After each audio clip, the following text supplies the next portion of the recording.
Hello and welcome to Yadnya investment academy. मेरा नाम है शनिक और आज हम बात करने वाले Prince pipes and fittings limited के बारे में।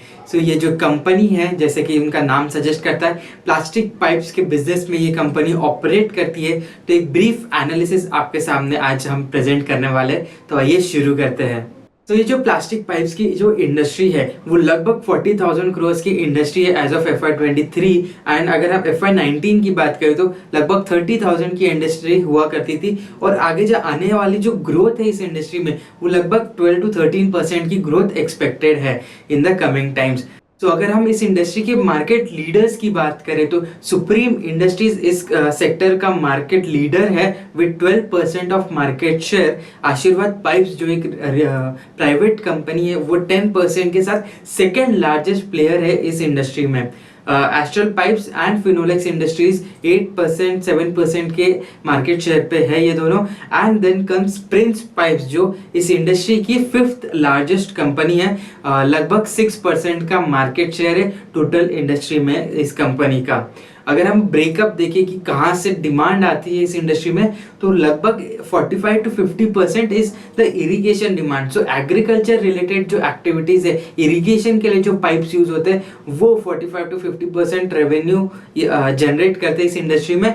फिर जो आता है next major application is in residential projects. तो जो प्लम्बिंग के लिए जो पाइप्स यूज होते हैं हमारे रेसिडेंशियल या कमर्शियल कॉम्प्लेक्सेस में, तो वो सारे प्लम्बिंग पाइप्स लगभग 35 to 40% डिमांड प्रोड्यूस करते हैं।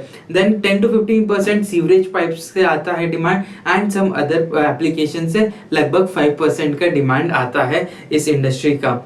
अगर हम प्रिंस पाइप्स की बात करें तो 1987 में ये कंपनी सेटअप हुई थी एंड मोर देन 3 डेकेड्स अभी इस कंपनी को हो चुके हैं इस इंडस्ट्री में। एंड कंपनी के पास 3 मेजर ब्रांड्स है।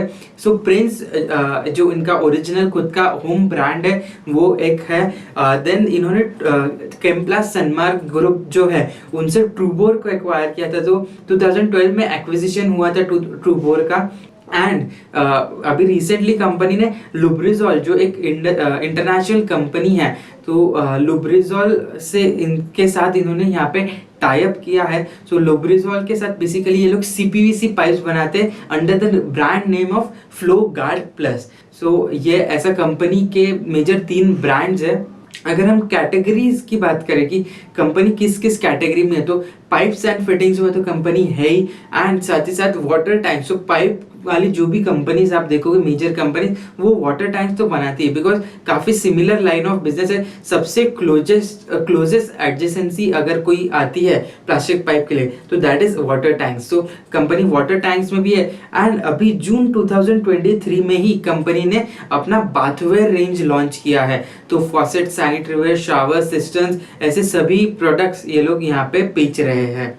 अगर हम कंपनी के मैन्युफैक्चरिंग कैपेसिटी की बात करें तो 7 डिफरेंट लोकेशंस में इंडिया में इनके प्लांट्स हैं and the total capacity is 3,23,000 tons. अगर हम एक और केपेक्स की बात करें तो यहाँ पे FY25 के एंड तक की कंपनी एक नए केपेक्स को रेडी करने का टारगेट रख रही है कि बिहार में ये फैसिलिटी होगी और लगभग 35 to 40,000 टन्स का कैपेसिटी यहाँ से कंपनी ऐड करने का टारगेट कर रही है। हम एक चीज इंपॉर्टेंट यहाँ पे देख सकते हैं कि 2008 के बाद कंपनी ने हर थोड़े टाइम में अपने नए प्रोजेक्ट्स लॉन्च किए। 2012 में चेन्नई एंड कोल्हापुर का एक्चुअली ये एक्वायर्ड प्लांट्स है बेसिकली, जो ट्रूबोर का जो एक्विजिशन हुआ था तो तब ये प्लांट्स भी एक्वायर किए गए थे। 2019 एंड 21 में कंपनी ने एक फैसिलिटी ओपन की जयपुर एंड तेलंगाना में। एंड 25 में उनका next facility expansion is scheduled. अगर हम कंपनी की सेल्स वॉल्यूम की बात करें तो FY19 में काफी इंप्रेसिव वॉल्यूम ग्रोथ था, 24% का ग्रोथ देखने को मिला था। उसके बाद से सिंगल डिजिट वॉल्यूम्स देखने को मिली next 3 years, that was mostly because of COVID. FY23 में जैसे PVC के जो प्राइसेस है वो करेक्ट हो गए, इंडस्ट्री के जो हेडविंड्स थे वो थोड़े से रिड्यूस होने लगे, तो कंपनी का वॉल्यूम है वो थोड़ा सा इंप्रूव होता हुआ दिखाई दिया। 13.4% के वॉल्यूम ग्रोथ देखने को मिली FY23 में एंड लगभग 19% का वॉल्यूम ग्रोथ Q1 FY24 में हमें देखने को मिला है प्रिंस पाइप्स के लिए। अगर हम रेवेन्यू की बात करें कि रेवेन्यू जो है तो लास्ट 10 ईयर्स में FY14 से लेके FY23 में, सो ये जो 9 ईयर का जो कैगार निकल के आता है वो दैट इज 11.6%। एंड FY23 में हमने देखा कि सिर्फ 2% का ही यहाँ पे रेवेन्यू ग्रोथ है। एंड उसका ये रीजन था कि PVC के प्राइसेस जो है वो कम हो गए थे, तो भले वॉल्यूम्स कंपनी के बड़े हैं, 13-14% के वॉल्यूम्स कंपनी ने यहाँ पे जनरेट करा हमने देखा। सो उसके बावजूद भी यहाँ पे रियलाइजेशन जो था वो गिर गया, उस वजह से वैल्यू बेसिस पे जो ग्रोथ है वो सिर्फ 2% की रही। अगर ग्रॉस प्रॉफिट मार्जिन की बात करें तो FY14 से लेके FY21 तक के कंटिन्यूस अपसाइकल देखने मिला। कंपनी के मार्जिन्स काफ़ी अच्छे से इम्प्रूव हुए इस पीरियड में, लेकिन जैसे ही PVC प्राइसेस गिरे तो इन्वेंट्री लॉसेस होने लगा। एंड FY23 में सबसे ज़्यादा इन्वेंट्री लॉस का इम्पैक्ट यहाँ पे देखने मिला था। एंड उसी वजह से जो मार्जिन्स रहे ग्रॉस प्रॉफिट मार्जिन वो आके 22.8% पे आ गिरे थे। एंड इट इज़ एक्सपेक्टेड कि अभी जो मार्जिन का सिनेरियो है वो आगे जाके इम्प्रूव हो जाए FY24 में। तो FY24 के नंबर्स बेसिकली काफ़ी अच्छे हो सकते on a YOY basis, because FY23 was affected. तो एक एबनॉर्मल ईयर था FY23 एंड उस बेस से अगर हम देखें तो काफ़ी अच्छा इंप्रूवमेंट देखने को मिलेगा अभी। पैट का भी अगेन सिमिलर ट्रेंड है कि जो पैट मार्जिन है FY23 में वो बहुत ज़्यादा डिक्लाइन हो गया। 121 करोड़ का ही कंपनी ने यहाँ पे पैट जनरेट किया FY23 में।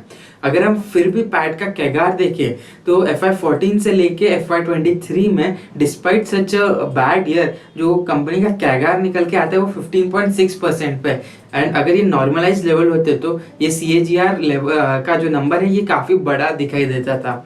अगर नेट डेट पोजीशन की बात करें, यानी कि टोटल डेट माइनस अगर कंपनी की कैश देखे, कैश एंड कैश इक्विवेलेंट्स, तो उस बेसिस पे कंपनी के पास कोई भी डेट नहीं है नेट डेट के टर्म्स में। लेकिन टोटल डेट टू इक्विटी जो रेशियो है वो ड्रास्टिकली डिक्रीज हुआ है। जो पहले 2.5 टाइम्स हुआ करता था 10 साल पहले, वो आज 0.04 टाइम्स पे आ चुका है।